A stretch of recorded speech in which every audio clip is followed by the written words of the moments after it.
Small farmers are now having problem getting access to baby chicks.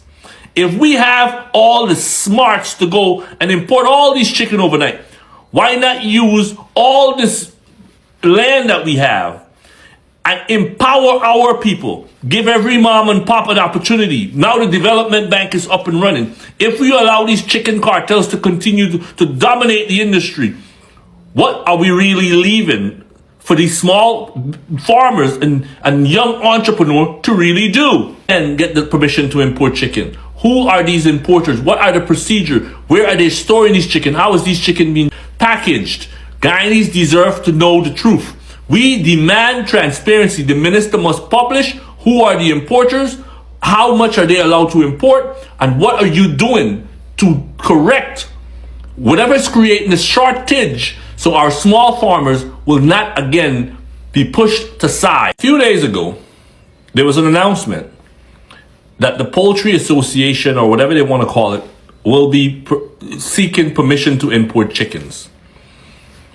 I challenge this minister to publish what are the requirements for someone to be a part of this Poultry Association organization, whatever it is, because what this seems to be is the government is getting ready to relicense the chicken cartel.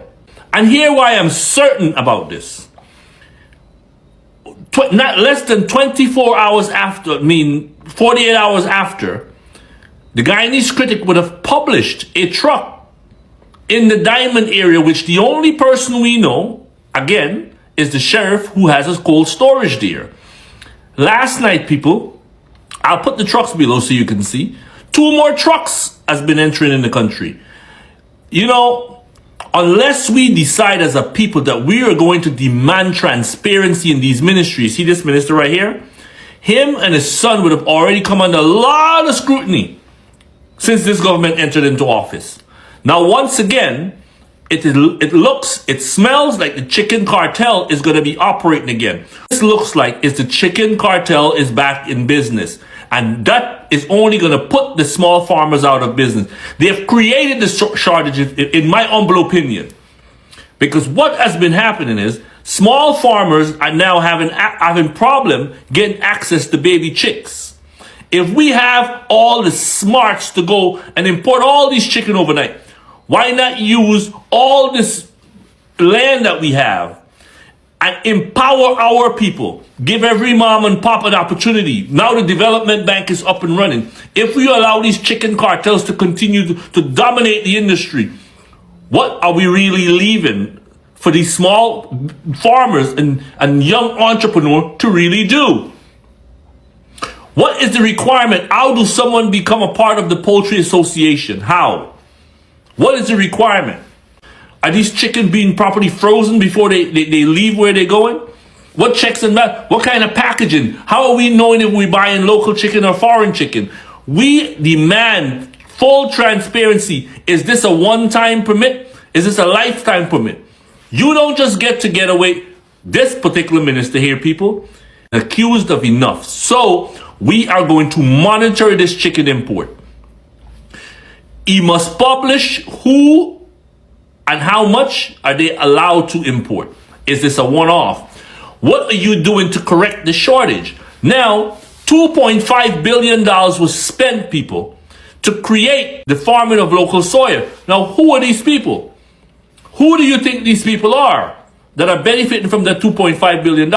Is the Guyanese local farmer, are they benefiting from cheaper feed from this $2.5 billion was spent? Again, the people deserve the right to know. We're not going to continue to use state funds, the people's money, without any accountability.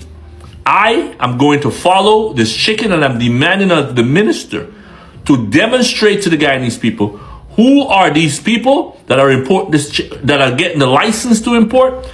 Is it a one-time permit? Is it a two-time permit? What are the guidelines? We got our teachers. We got police officers. We got nurses. People who have been struggling to make it through the month. What if we allow them to start farming? They're already not making it through the month. Why not give them access to funding.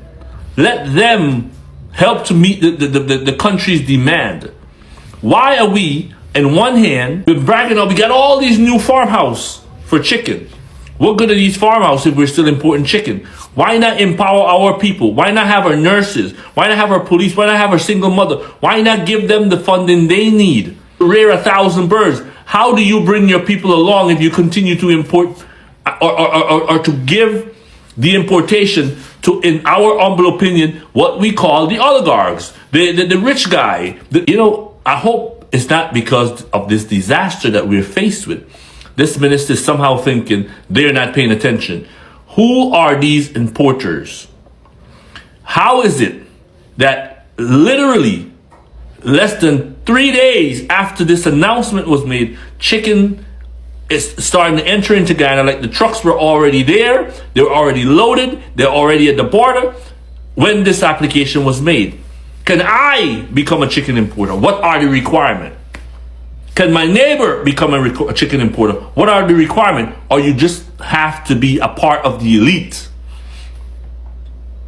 Can the small man get the permission to import chicken? Who are these importers? What are the procedures? Where are they storing these chicken? How is these chicken being packaged? Guyanese deserve to know the truth. We demand transparency. The minister must publish who are the importers, how much are they allowed to import, and what are you doing to correct whatever is creating this shortage so our small farmers will not again be pushed to side. This is what corruption looks like under the PPP. Minister of Agriculture, Zulfikar Mustafa's sons and daughter-in-law now have thousands of acres of prime gold mining lands, while local miners who applied decades ago are yet to receive a claim, much less a block. We must question this travesty regarding how prime mining lands are allocated and the level of transparency within the approval process at the GGMC, particularly in relation to the Minister of Agriculture and his family. Since 2023, the Mustafas have received thousands of acres of prime gold mining lands, 2,867 acres, 3 blocks of prime gold mining lands were given to Dr. Vashni Ganeshnath, the daughter-in-law. Javed Mustafa, the husband of Vashni and son of Minister Zulfikar, was granted 2,349 acres, 2 blocks, and Zahid Mustafa, the other son of Minister Mustafa, was granted 2,398 acres, 2 blocks. Many local miners who applied years ago were never granted lands. Yet, this family, which only started navigating Georgetown after 2020, Dr. Vashni probably never even saw the gold land. They have no mining background and were granted thousands of acres through the closed area committee with just a phone call. These lands are then leased to foreign mining tycoons so the Mustafas can get major kickbacks and rentals. The foreign gold companies benefit from reduced royalties in Guyana because they cannot get such low royalties anywhere else in the world. Also, based on information, the Mustafas are also having an Essequibo gold dealer writing receipts as if the dredges registered to them are profiting from large amounts of gold so that they can launder money. Local miners are treated unfairly. They were chased off of mining lands. They were arrested. Their equipment was seized and is yet to be returned. Their camps burned down. They were forced to shut down, resulting in millions in losses. The ministers do not care about small miners. They are manipulating the system to take prime mining lands for themselves because gold is nearly $4,000 per ounce. It was just at 5,000 the other day. We have received information on several other ministers who have businessmen fronting dredges for them. Many small-scale Guyanese miners reported to us that they are unable to obtain access to prime land blocks. In several cases, miners claim they are removed from or denied access to areas they have traditionally worked. If a small miner finds large amounts of gold on state lands, the ministers then find a big businessman that can front for him or her, put the miner off the land, and grant access to the block themselves indirectly. Large miners are also making calls to senior PPP officials to push small miners off of lucrative mining lands and give them other claims so that the prime lands can go to those who are politically connected. This is the trickery in GGMC. This is what Guyanese are reduced to under the PPP. We must now question accountability in the management of Guyana's natural resources and the disregard for due process in the allocation of mining lands. Guyana's natural resources must be managed in the national interest, ensuring that ordinary Guyanese miners are not disadvantaged, while others, including foreigners, profit through connections or influence. A few days ago, we were looking at Irfan and hundreds of acres of farmlands given to him. Today, we are looking at Zulfikar and the thousands of acres of mining lands given to him and his family. When the PPP is finished, we won't have anything left for the ordinary Guyanese. Minister Zulfikar must resign. So you really meant to tell me that the president of Guyana really considers two people than the whole of Guyana? The whole of Guyana is asking for Edgil and Indar to leave office or go on suspension until investigation is finished. And whatever the results of the investigation is, then it's going to be to determine whether they get their jobs back or not. But PPP, the government of Guyana, is actually being stubborn. They prefer to keep Edgil and Indar in office instead of listening to so many citizens. Right about now, Guyana is divided. You have the PPP supporters against the APNU, WIN, Forward Guyana, and other party supporters. They're all against each other because of these two men and the negligence. What happened 2 Sundays ago. And they want to go back to life as they know it, business as usual. That can't happen. A lot of families lost loved ones because of their negligence. They need to be suspended, or they need to resign or be fired or something, because this thing is only going to get worse in Guyana. It's only going to get worse.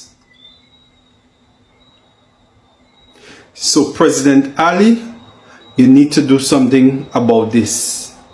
You need to take control of this situation. You're the one who is in control.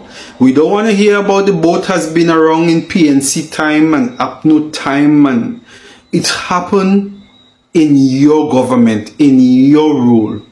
The Minister of Public Works, even though that boat has been around for a very long time and it's seen different leaders, the Minister of Public Works should have done his work, which he's getting paid to do, to inspect these vessels and make sure they are in working condition to transport Guyanese to and from their destination.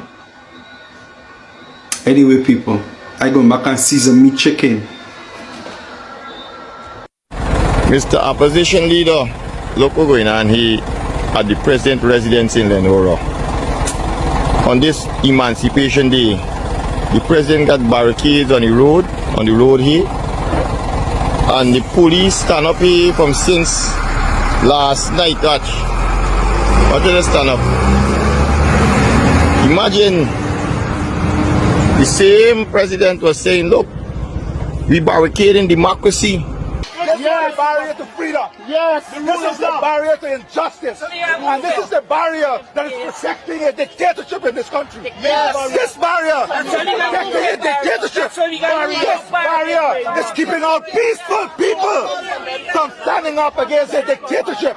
That is why these barriers are here. Today, this is the barrier that is safeguarding and securing a dictatorship in this country. That is what is happening today. Peaceful people are prevented to stand up for their rights against a dictatorship, and the barriers that should protect us as citizens is used to protect a dictatorship today. Shame! And watch what he's doing.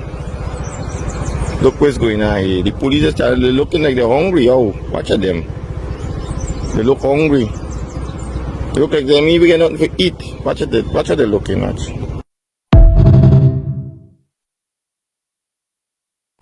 Are we now to think the woman that we all been bragging is one of the voice of the region has absolutely nothing to say? Corruption is now killing our citizens. It's so bad that citizens are dying. The captain didn't license that ship. The government did. This woman right here is one of the most powerful voice in our region.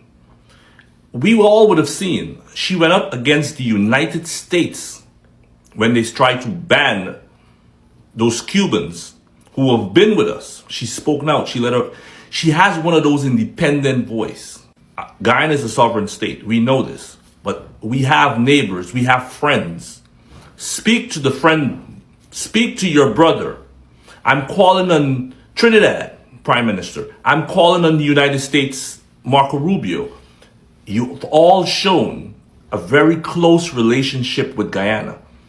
You've seen we have just lost over 100 lives because of corruption. Have we no conscience? We cannot use our objectivities conveniently. Me and Motley and the entire Caribbean and the United States and all would have spoke out around the 2020 election to elect the same president that you're standing next to. Are you now saying it's okay for corruption to have taken the lives of over 100 Guyanese and we have nothing to say? You can still be objective. Being objective is not the same into a sovereign state. You can still be objective. All we're asking for is your voice. How do you feel, Mia Motley? The fact that you have seen 100 and something lives would have been lost in Guyana. And it is clear that the responsibility falls at the feet of the government. Are we now to think that objectivity doesn't mean anything because of a friend? Are we now to think the woman that we all been bragging is one of the voice of the region has absolutely nothing to say? Do you honestly believe that the minister who was responsible for this ministry, who was responsible for licensing this vessel, the captain didn't license that vessel, the state did. Who licensed that vessel? Licensed that vessel to kill those people. All we are asking for is your voice. Irfan Ali might not see what you do. Marco Rubio, the State Department, there was a list of sanctions coming against Guyana because of corruption. We saw the Prime Minister of Trinidad stood up against CARICOM, shown a level of objectivity, shown a level of objectiveness. Are you guys now saying it is okay for Guyanese to die? For Guyanese to die at the feet of corruption and we no longer have a voice? Are we just here for our usefulness? I am calling on the entire CARICOM, on the ABC countries. Yes, Guyana is a sovereign state, but you can still have an opinion. An opinion is what I ask, because just that opinion maybe will help my president up here act. Because if he is sitting there and is unwilling to act, it is saying to us, the Guyanese people, that he's not ready to govern for Guyana, because those lives matters. We can never be in politics and make the life of our citizens more important than the office that we hold. Minister Ejel and Indar should have already done the honorable thing and removed themselves from public office. Save the face of this nation. Save the face of Guyana. We are no longer a poor country, people. We are now on the world stage. Everything that happens in Guyana, it is seen around the world. I've seen this morning, we're on Bloomberg. Do you know what the statement was? They didn't deny Guyana has the wealth. They confirmed Guyana has one of the fastest growing economy in the world. The management. Is this the image we want the world to portray? Or the world to see Guyana as, yes, one of the fastest? Dr. Irfan Ali, the wealth of this country is in your hands. The legacy will be yours. The ministers are part of your cabinet. We voted for your ticket. That's who the Guyanese people voted for. A ticket that had you as the president. Is this the legacy that you want to leave? A legacy that took the life of 100 and something families. Ideology that we are now to believe that you can leave someone to suffer and then come back and be the saving grace, and you're then loved, and you then got a new term. This is your last term, President Ali. I'm calling on you this Sunday. Do the honorable thing. Stand up for the people of this country. Stand up against your own cabinet if you have to. The Guyanese people, you have now a government. You have now a budget that no other president would have seen in the history of Guyana. What legacy are you prepared to leave? The legacy that your government would have used corruption to kill your people? Your government would have licensed that vessel.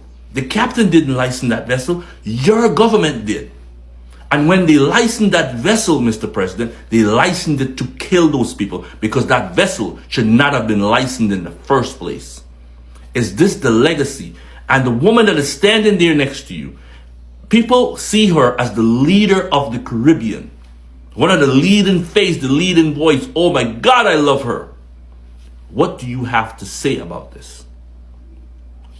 I demand of you, Miss Motley, and the entire CARICOM, I call on the ABC countries to let us hear your voice. Let us know your thoughts on what's really happening in Guyana. Are you now saying corruption is okay?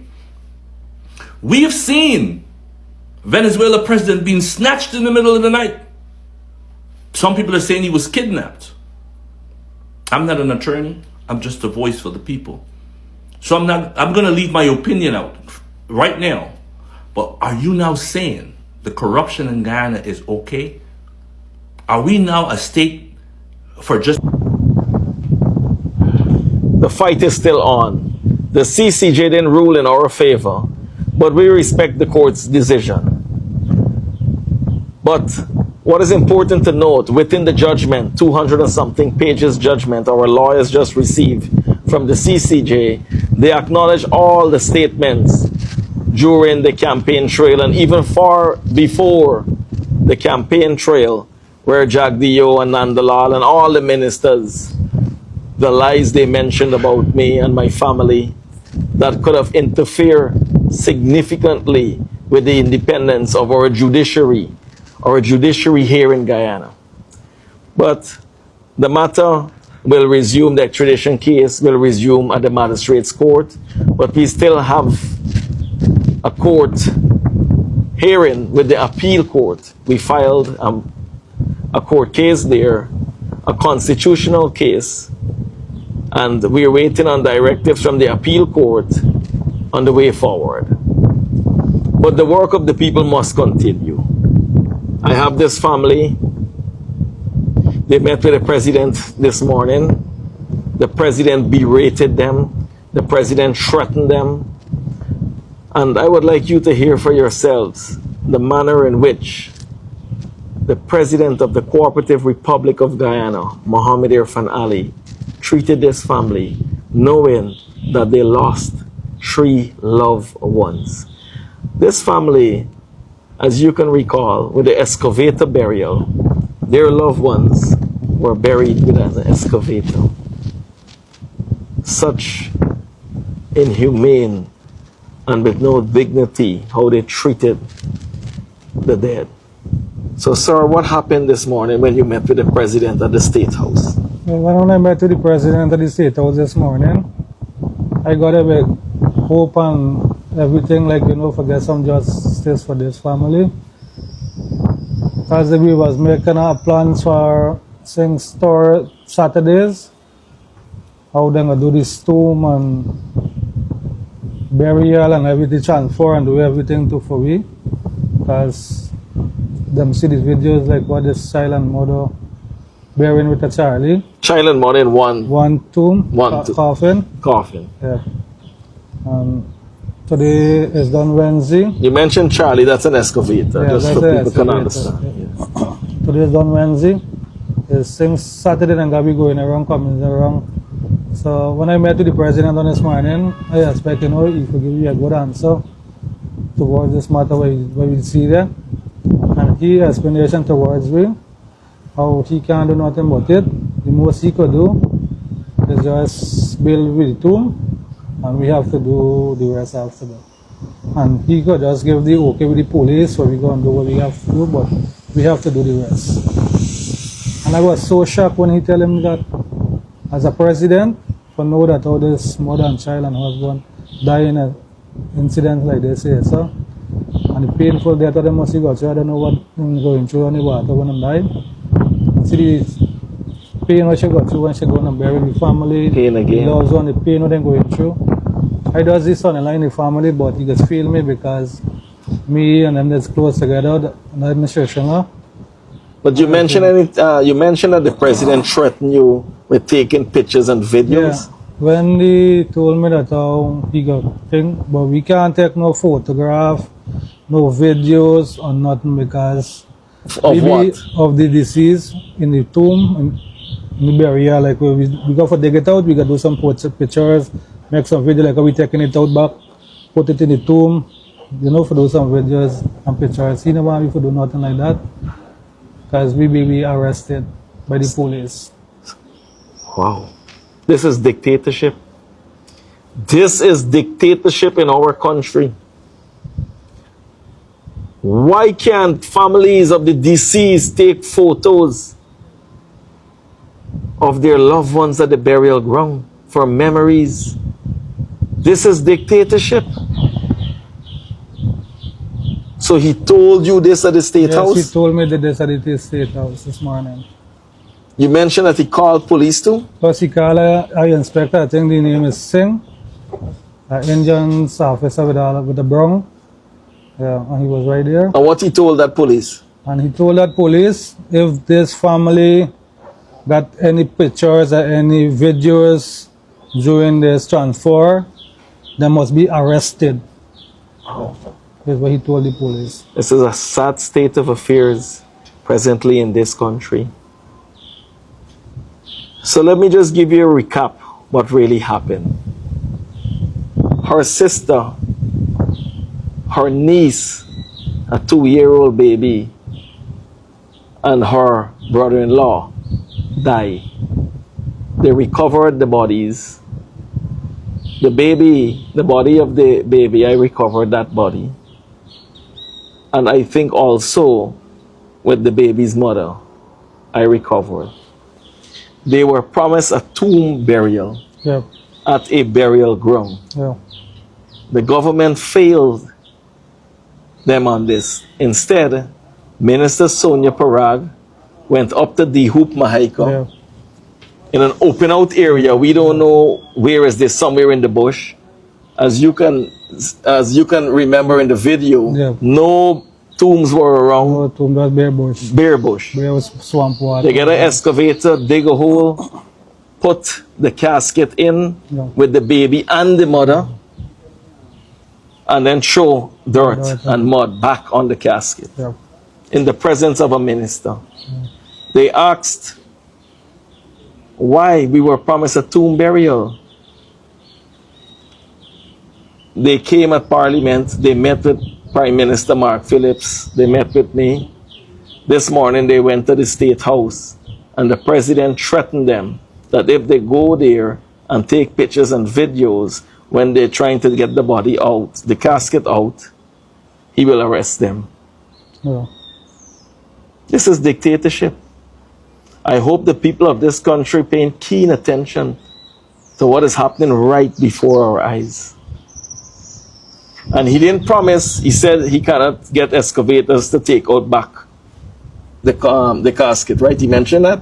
We didn't say like if then go take it out or not. We just said that then he got provide the tomb alone and we have to do the rest. So when we do the rest, you gotta get an excavator? We gotta get things like most, we gotta get things to take it out. So how you gonna get an excavator now? Is they get the excavator? They send the excavator there. So why they can't send back the excavator? It was the NDC. How long that would take for the NDC excavator to go there? Why can't we just resolve this situation and get it over with, Mr. President? I said I've been so disappointed with what he told me there. You're disappointed. It's a real disappointment. I can see how you're grieving. I can see. I know that all them punishing and dying, and still punishing ways and marriage. So President Ali, I'm calling on you to get the excavator, the same excavator that your government sent there. It won't take more than 2 minutes for that excavator to dig back. Let's get the casket out and bury them at the burial ground. Yeah. Give them the rights and the dignity that they deserve. They're human beings. Not because they're poor people, you're going to take advantage and trample on their rights. This is all I are calling for the government to do. Because up to now, this thing still hurt me so much. Like, I even get to eat lunch and nothing up to now. Because this thing still rests on me. No problem. If you don't get a word from them, I'll see to get an excavator. Once you get the permission from the police, let them know. Yeah, well, they gave me the contact number with the Region 5 commandos.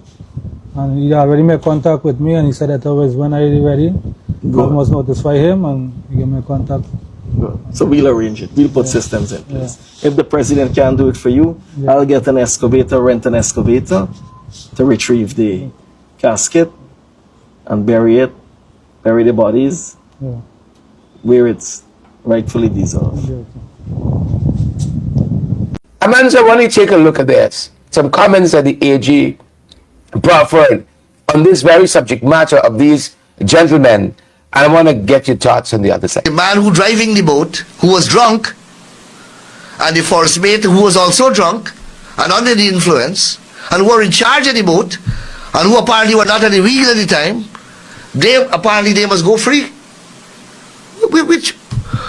Which part of planet Earth are these people living?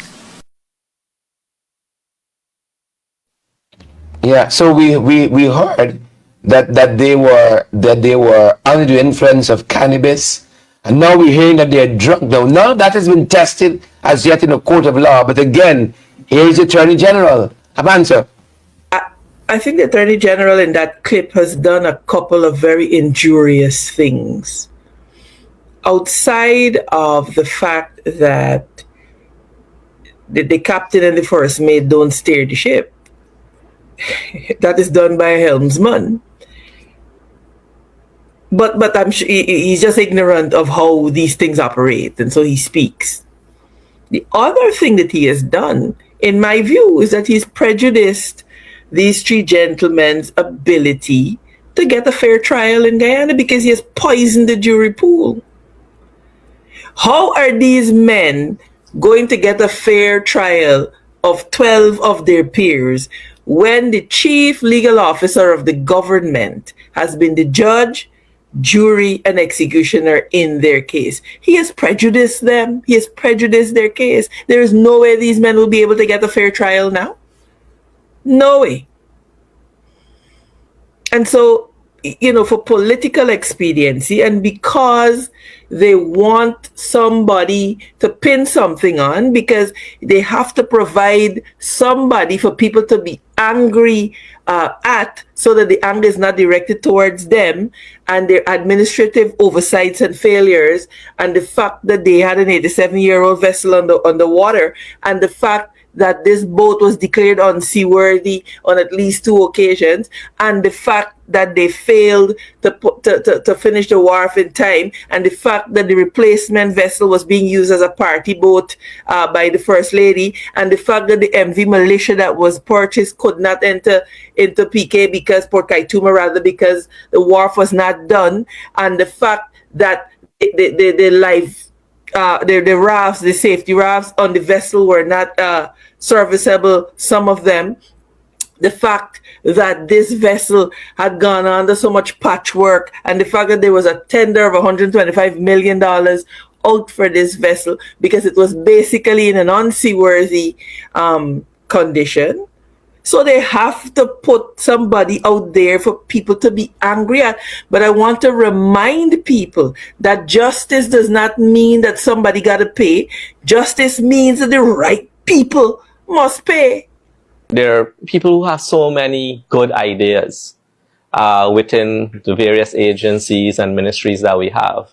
And oftentimes we don't get the opportunity or get the time to speak with them, to hear either one, what are the challenges, or what are the recommendations that they have to fix issues within the public service so that we can serve the people a lot better. And I figure one way that I can reach out to people is have them reach to me directly. So we've developed this app, and persons can come on the app, they can put either their suggestions or an issue that they have as a public servant, and then I will respond to them directly. Every day, I will call them, I will engage with them, I will find out more if I need more details, and I will either try to fix the problem, or I will explain to them why the problem cannot be fixed, or what are some of the challenges that we have, that whatever they would like to see or whatever they're recommending cannot be done. And these engagements have been very insightful. I love the fact that, the conversations that we're having move from just the challenge that the person have to recommendations that they have, how we can make the public service more efficient, how we can make the work that they're doing more efficient. And, it has been fantastic so far. We have Miss Clark, who's from Berbice. Miss Clark was not being paid for a couple of months, so she reached out. She asked if something could be done about it. So we reached out directly to the ministry that's responsible where she's working. We spoke with the HR department. We ensured that in this case, it was a matter of the paperwork. So we got that done. Miss Clark was paid, and her name is now on the payroll. She would not have that issue anymore.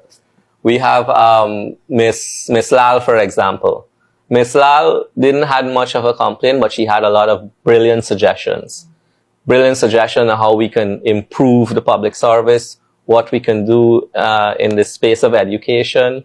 And I called her. We had a fantastic discussion, and I listened to her ideas, and some of them I will suggest to the president. We want the public also to be engaged in identifying what those issues are so that we can know about them. Oftentimes we're busy trying to get work done, trying to get initiative done, implementing policies that comes from His Excellency or the cabinet. But there's smaller things that if you get them done too, it will go a long way in terms of improving lives for people within the communities, people within the offices in the region. And that is what President Ali wants. President Ali wants his cabinet, all of us, to be engaged, to be in touch with every citizen out there. And I found that this is one innovative way in which they can reach to me. So all they need to do is go to mpsmandate.gov.gy, and you just, it takes less than a minute to put in your information and your questions or your comments. You've been very outspoken about your environmental commitments. Your own citizens have been very critical about the deal that Guyana has made with the consortium of oil companies. They have criticized your Environmental Protection Agency for not carrying out sufficient environmental assessments, particularly of the power plant. They've been concerned about impacts on the underground aquifer. They've been concerned that Guyanese taxpayers will be left liable for oil spills because of the kind of liability insurance that you're requiring the oil companies to carry. In one case, a judge in Guyana has called your Environmental Protection Agency derelict and pliant and said its decisions put your citizens and your environment in grave peril. How do you respond? Those are from your own citizens groups. Well, let us say that democracy is a beautiful thing. And I will continue to ensure that those citizens and everyone have the right to say what they have to say. But let us look at the facts. Yes, citizens say that. You're talking to a leader of a country that by policy has determined that we're going to keep our forests intact. A forest the size of England and Scotland, with the lowest deforestation rate in the world. We have kept that intact, and we're continuing to keep that intact. You're talking to a leader of a country that is saying to you that by policy, we're going to double our conservation area for biodiversity by the end of next year, and we're going to achieve the 30% long before 2030. That's not addressing the concerns about the oil plant. It is addressing, because it is a reality. This is where we gotta live in, right? As ghetto people, ghetto youths. 2 weeks gone, no garbage truck can come. Watch you going on. Watch. Garbage. All over the place. Garbage. Garbage. All over the place. 2 weeks, garbage truck can come.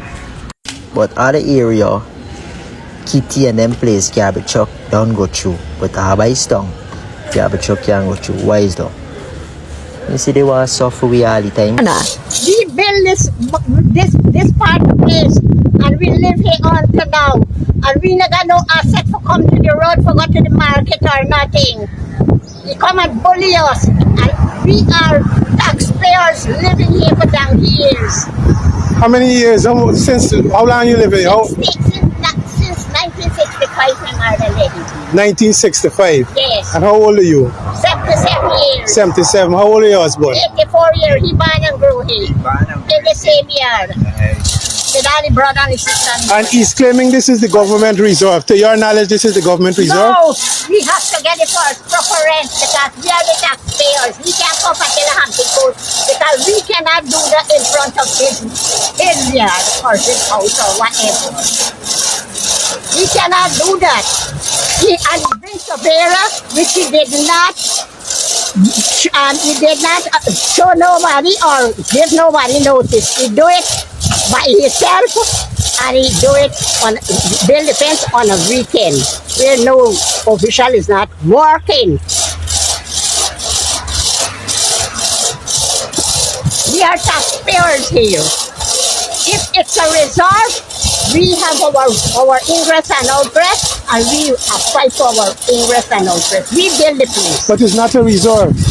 No, the plan show from trench to trench. It's not a resort. So how when we walk in the trench and we get higher dress?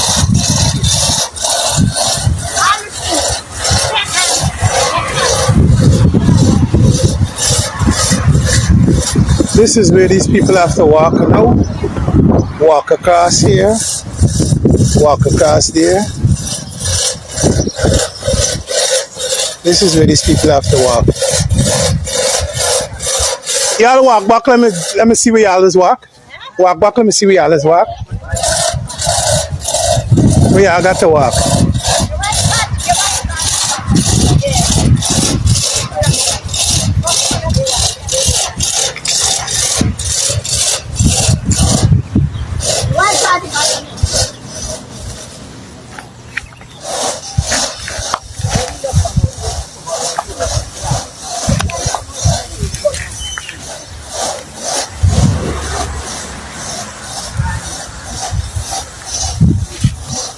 This is actually a path where these people had to create a footpath showing boards and stuff like that to walk to get to their home. After the fence was erected and blocked their path.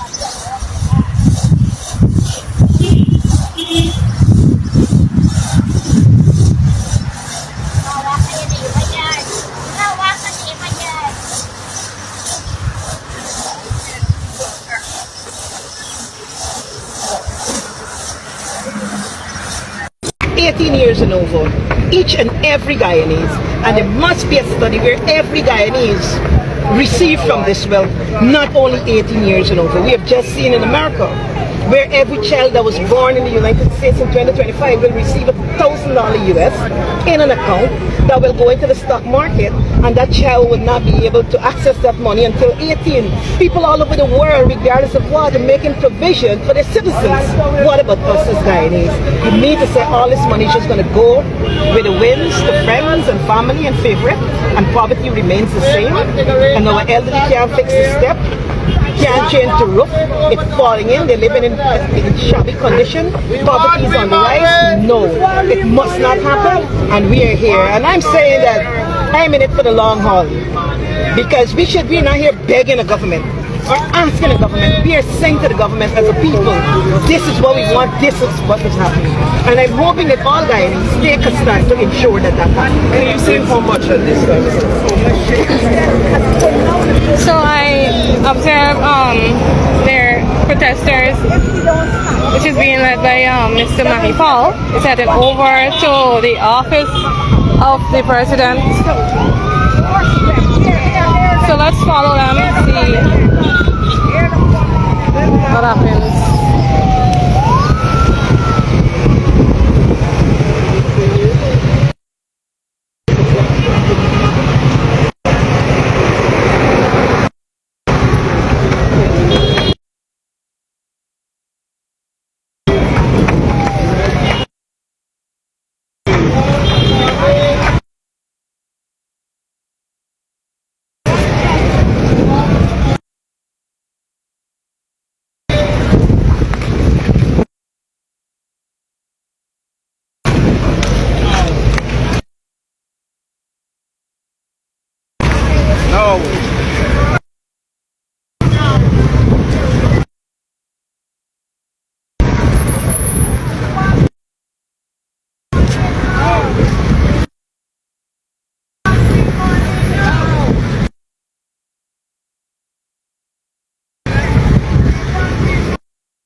The Skelton Sugar Factory, Stelling, where they used to bring the sugar and offload it. So I went here last week Sunday and I noticed something very strange. I had to came back here to highlight it to the public. And you guys could comment in the comment section to explain to me what you think happened here, or if you are thinking the same thing that I am thinking. So I'm currently on the seawall. You could see that the seawall have the cement bag at the top. And we all know the purpose for that, right? Because the water is high and it, you know. So we know the purpose of that. So right here, an excavator came and break the seawall here. Right? They sent an excavator to break the seawall here. In a time where Guyana is underwater due to rain. So what is the purpose for the government send an excavator to break this seawall? Are you thinking the same thing that I am thinking? That this is going to be a next emergency project for the government or Minister Zulfikar and his son? You could see they break the seawall out. Look. What is the purpose of breaking the seawall at a time where we are underwater due to rain?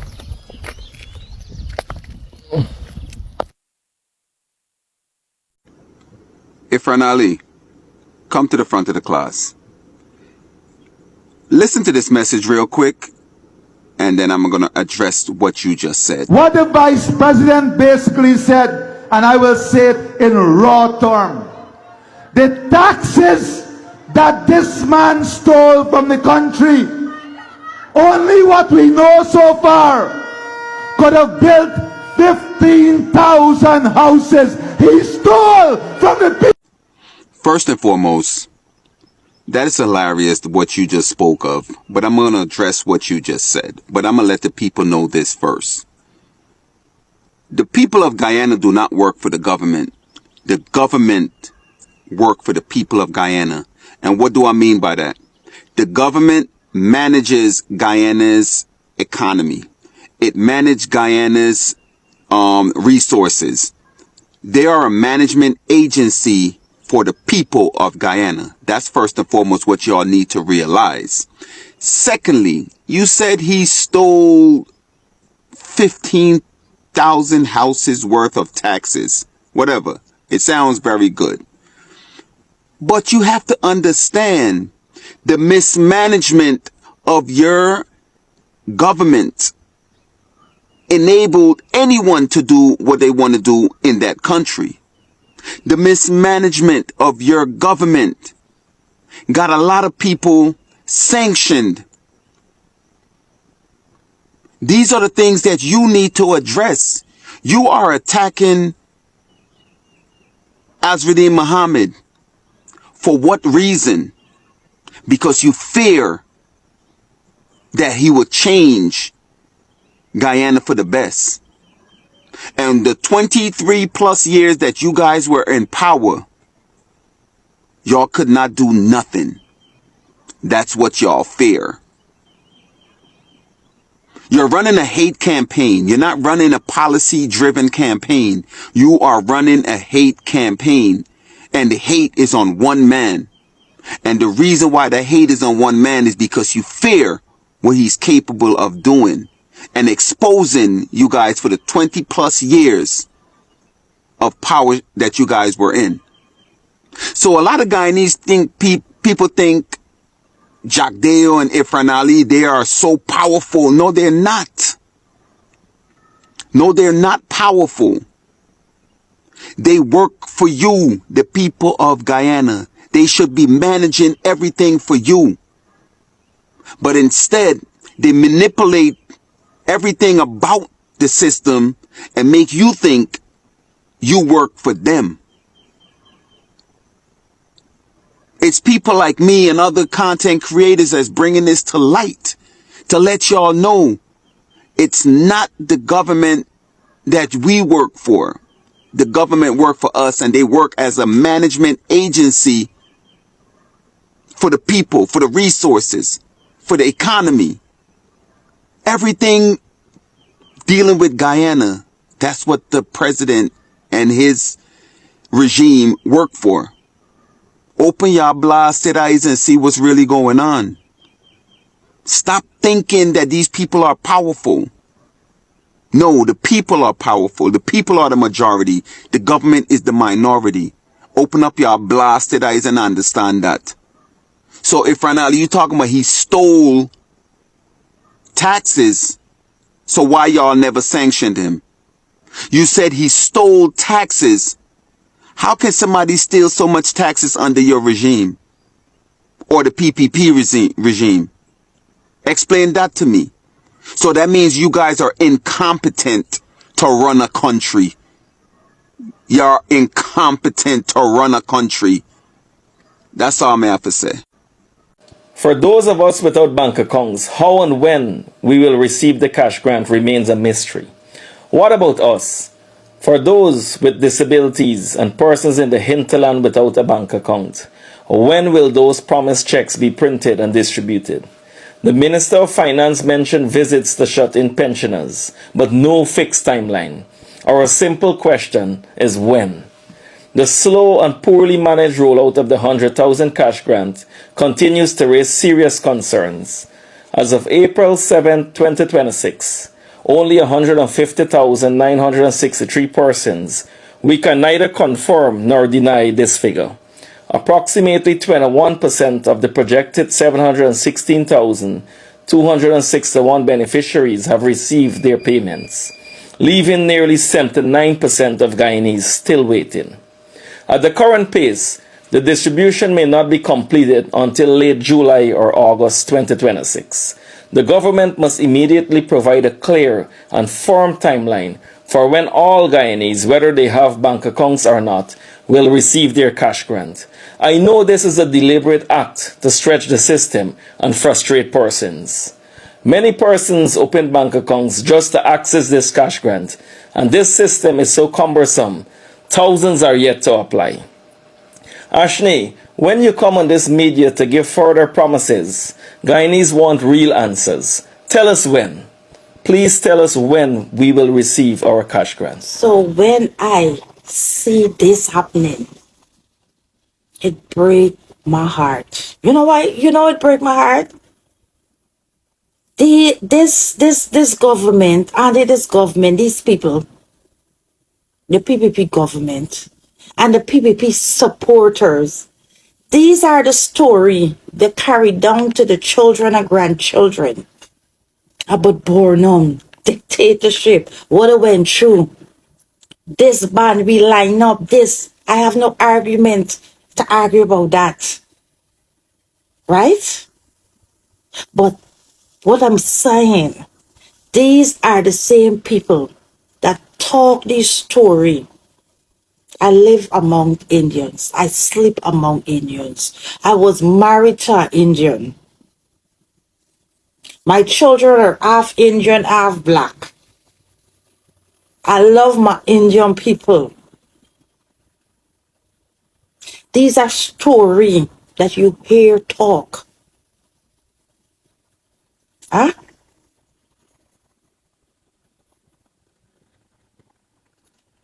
This is story that I see, I witness. I witnessed as a little girl in primary school. I witnessed that. I'm not arguing with nobody come and tell me left, right, or center. I'm not arguing. I'm talking my own experience, what I went through as a child. This is what I'm speaking. What I see, how I feel. Then dwelling and meddling around Indians, they always have that story to talk. We had this dictatorship. Every campaign that the PPP government go on, they used to talk about Burnham dictatorship. Why the Indians must not vote for the PNC. So that was the storyline. But you see now, the PPP government cannot bring that storyline anymore. They can't come with that as a campaign message anymore. Because they're living it. They are living it. And it's scary. It scared me back then as a little girl, and it's scary. I am going to tell you something. As I said, when that happened, and I see that, I get that connection. I feel I gotta represent these people anyway. I see advantage taken. I gotta, this how I grow standing up. I gotta talk out. So you think now, right? What the government is doing right now. You don't think other people be connecting to the Mohammed more? Do this government think, or do they think, or is they thinking that people, even their own supporters, would connect with the Mohammeds more and feel it for him? And they'll be losing supporters more than the gain?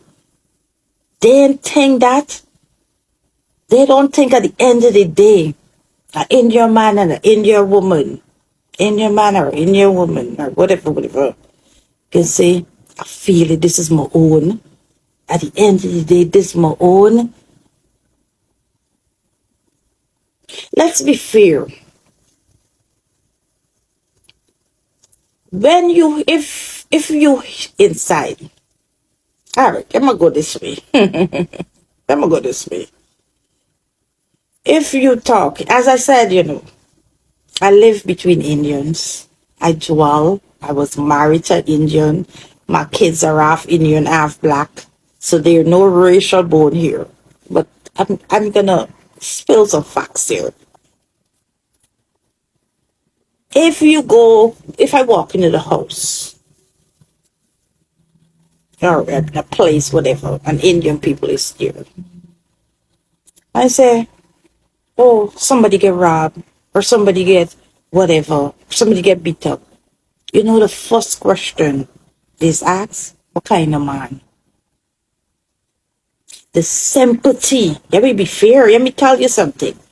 The sympathy is be different when it's your own race. You understand what I'm telling you? The sympathy is be different. They don't react until when you tell them is what race. They don't react until you tell them is what race. So you think the PPP supporters is not feeling for the opposition leader as he did and his father and the family. Every day they're seeing what's going on. They see it blatantly. What's going on? Nobody come to cover up what go on. Nobody come like to say, okay, don't leave, don't investigate, don't this, whatever the sanction, whatever they're going through with the court and whatever. No. Why is this man have a airing a court case concerning that and he being victimized? Huh? So this man is a Guyanese. He's a Guyanese at the end of the day. He's a Guyanese. So he can't live. He can't support his family.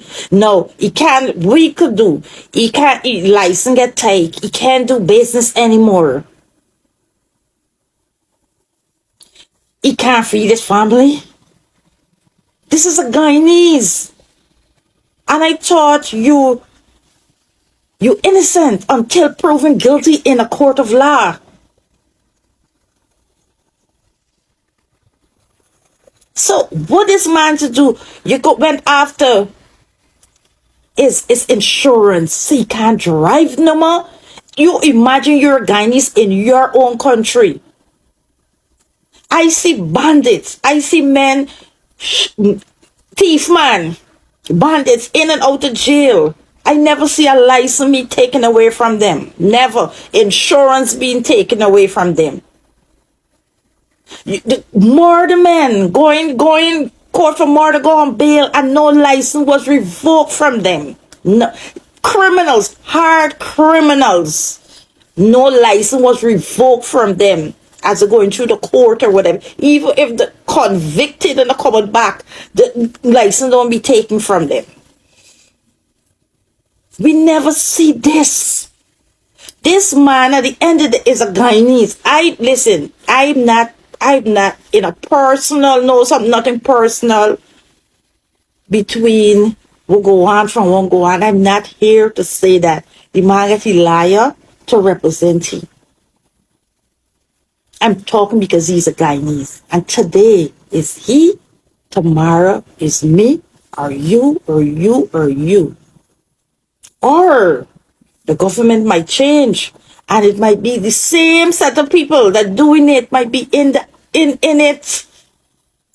You guys get what I mean?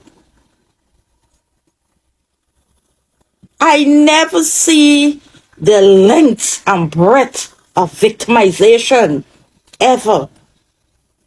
I thought that day on Russell Street as a little girl that leave a scar in my heart. I thought that was it. But they say, this gone pass. This gone pass. The more you guys pressure and do what you gotta do is the more you get supporters. And you start getting you guys supporters. It can get you. Why you think Guyanese have on the PPP jersey and could go and hug him? Who making this decision? Who making this decision? More and more. Now here we get to the bread and butter. Here we get to the bread and butter. and stuff, so they care for the people. They don't care for the people. I would have understood if they went out there in support and solidarity, but they don't care for the people of this country. Correct. Now the vessel in March, they had a tender for $125 million to fix this vessel there in Viborino. They were fighting. Irfan wanted Pretty Paul to get that contract to fix that vessel. You know, I don't mind, I talk names, I bring out everything. Correct. He wanted Pretty Paul, Indar wanted his own friend, and Eshel wanted his own friend. So they gambled with the lives of over 100 persons. Fighting who's supposed to get the contract. Good morning, guys, or rather, it's a very beautiful morning from here in Africa. I hope you're doing well, my good people. I hope you're having a wonderful day, morning, evening, name them. So today I want us to talk about Guyana. You know, Guyanese are out there in the public, you know, questioning their president, questioning their government, like what is really happening in Guyana? Why are some citizens asking very hard questions? Is this simply politics? What do you think? Or is it something bigger than that is happening? So I want us to explore the conversation, the discussion around it, not the rumors, the conversation, not the propaganda, but the issue that many Guyanese are discussing at the moment. So, of course, some Guyanese believe that the country is moving forward in the right direction, well, name them, but then others are like, no, too many problems are still there, too many concerns are still there. So the debate is becoming louder, and all of them, the Guyanese citizens, want answers. So Guyana has changed like rapidly, and you see the story about the oil, it has really changed most of the things. The economy has grown, new roads have been built, new hotels have appeared, and foreign investors have been attracted, and yeah, they keep going to Guyana. So many people are celebrating this progress. Honestly speaking, they are happy because they believe the government has delivered. So we have the supporters of President Irfan Ali, who are saying that he's actually transforming the country, and they are in a position to point new developments, infrastructure, housing projects, expanding healthcare and education, you know. So they believe Guyana's future looks bright. But of course, not everybody will agree with that. Some believe that, you know, the economic growth is not reaching everybody. And that's where we need to talk and focus about. If you look at the cost of living, is one of the biggest concerns that is being discussed in Guyana. Many families are saying that, you see, these daily expenses, they are rising each and every day. The grocery too much, the rent too much, transport too much, and even it has become harder to afford. So we have those that have work in Guyana, and they are saying that, you see, these salaries that they get at the end of the month, it's not able to sustain them throughout the month, you know. So they have questions that really need to be answered, you know. What do you think, Guyana? If Guyana is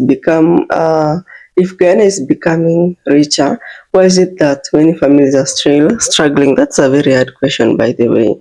So the president's supporters, or the current administration supporters, for them, they believe everything is running well, and for them, they'll have different answers to these questions, you know, because according to them, they'll be like, you see, this global inflation thing, it has affected everybody, not just Guyana. So you need to understand, they are saying that the government cannot control every price, but still, people want faster results, faster relief, you know.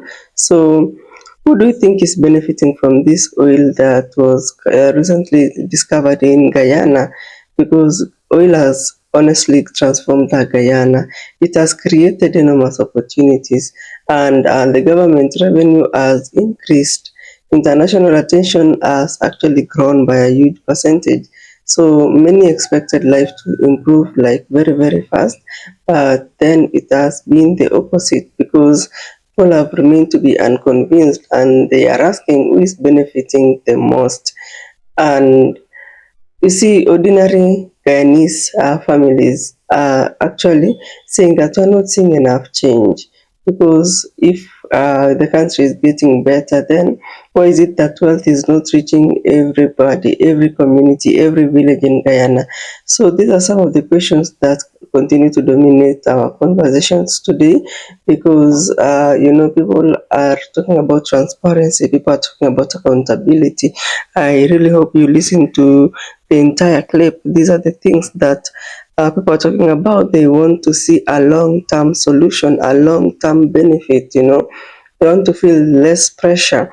So public service is another issue that we really need to talk about, because some of these citizens do appreciate the new investments that are coming in, because you see, investments are happening too slowly according to them, and they are complaining about healthcare also. And we have them mentioning long waiting times when they visit to the hospital, and that's talk about shortage of drugs, shortage of most of the items, shortage of nurses. Education also enters this conversation. We can't really talk about Guyana development without talking about the education, because you see, the citizens of Guyana want better schools. They want more opportunities for their students. Once they complete school, they expect better services, and they believe that economic growth should improve their life. That expectations will continue to grow, of course. Infrastructure, again, is another issue. Road construction continues to actually be one of the most important thing in Guyana. Is, you see, if you construct a road, then it means that that particular area, or where that road will be passing, there will be the land value will go high, economic activities will go high, the farmers will be able to transport their goods without any problem. So housing development also is increasing, bridges are expanding, many projects are actually visible. So um, the supporters of the president don't really have a time talking about this. But of course, the oppositions, oh my God, these people, they never lack anything to say, because according to them, these projects are actually finishing on time.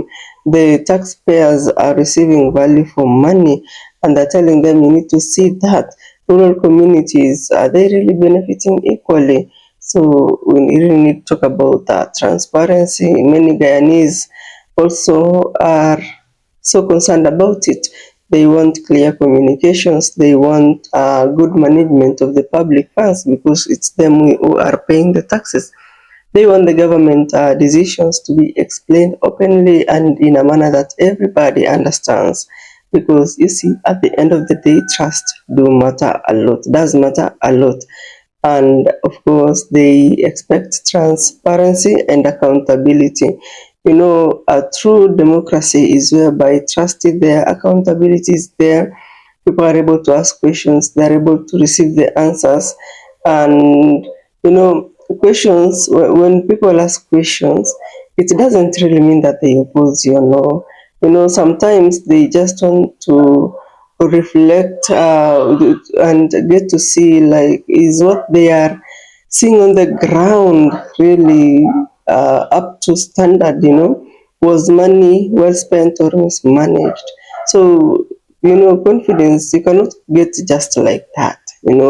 People want confidence in leadership, in public institutions, and name them. So crime and safety in Guyana are some of the concerns that we really need to also talk about, because many families in Guyana, they are talking about security, safety. The young people want opportunities, business people want security. The citizens, most of the time you see them connect safety with economic stability, and they believe that stronger measures are actually needed. Others believe that long-term solutions matter a lot. Everyone agrees on that particular item, because safety affects everybody. Safety affects the daily life, of everybody. And nowadays, technology has actually changed everything. If you actually come out and say something, hey, the likelihood of it spreading quickly is very fast, especially if you are a leader. Uh, one post is actually will be read or translated by like over millions of people. So social media amplifies opinion very fast, and you'll see those that are supporting the government, defending the government. You'll see the oppositions criticizing and challenging the government's decision. So at the end of the day, what will happen?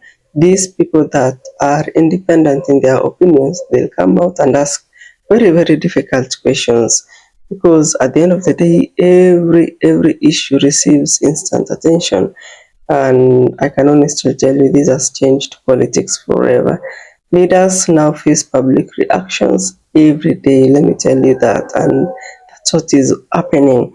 The supporters of the current administration, led by President Irfan Ali, of course, they deserve credit because they point to strong economic growth. They mention foreign investments, they highlight major construction projects, and they believe that Guyana's international reputation has really improved. The country is in the right path, according to them, and the transformation, takes time because there is a process to a project. It just doesn't come out as today we have money, tomorrow we are starting. No, and according to the supporters of the president, you see, expectations are sometimes unrealistic. Yes, we don't disagree with that, but they actually ask the citizens, the opposition, to judge progress over an extended period of time, not just in a short time. So opposition has acknowledged progress, but they want more to be done. They want greater transparency, stronger institutions. They want lower living costs. They want equal opportunities. And they believe that economic success should improve our life every day and very fast. So everyone continues to ask difficult questions, and those questions deserve respectful discussions. So this particular topic of ours today matters a lot, because at the end of the day, healthy democracies need conversations, right? Citizens of Guyana should ask questions, and the government should explain the decisions in a manner that everybody understands. So the supporters of the current administration, they always defend their views, and the opposition always express concerns respectfully. So according to what I'm actually seeing here is that everyone benefits, when discussions remain civil. Guyana stands at an important moment and the country's future looks promising, but expectations have never been higher. That creates pressure, of course, for every leader, for every institutions, and for every Guyanese. So why is it that more Guyanese, are questioning the president, Irfan Halu?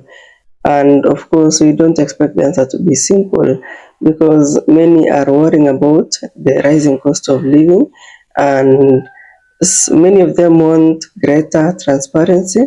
They expect a lot of improvements, while others also believe that the government is already delivering real progress.